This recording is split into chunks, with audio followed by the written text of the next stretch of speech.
तमिलनाडु से एक अहम खबर। तमिलनाडु के चीफ काजी डॉक्टर सलाहुद्दीन मोहम्मद अय्यूब इस दुनिया में नहीं रहे। 24 मई की रात काजी सलाहुद्दीन मोहम्मद अय्यूब 84 साल की उम्र में इंतकाल कर गए। काजी उल खुज़ात सलाहुद्दीन मोहम्मद अय्यूब एक जयद इस्लामी आलिम, फिकिया और रूहानी रहनुमा थे, जिन्होंने पूरी जिंदगी मिल्लत इस्लामिया की खिदमत, अदल, शरीयत की पासदारी और इल्म के फरोग के लिए अपने आप को वक्फ कर दिया। सलाहुद्दीन मोहम्मद अय्यूब हुकूमत तमिलनाडु के मंजूर शुदा काजी थे।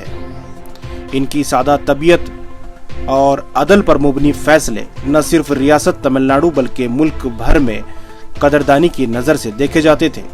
आज काजी सलाहुद्दीन मोहम्मद अय्यूब के आखिरी दीदार के लिए तमिलनाडु के वजीर आला एम.के. स्टालिन काजी साहब के घर पहुंचकर खराज अकीदत पेश की। आज यानी 25 मई को बाद नमाज असर चेन्नई की वालाजाही मस्जिद में काजी साहब की नमाज जनाजा पढ़ाई गई।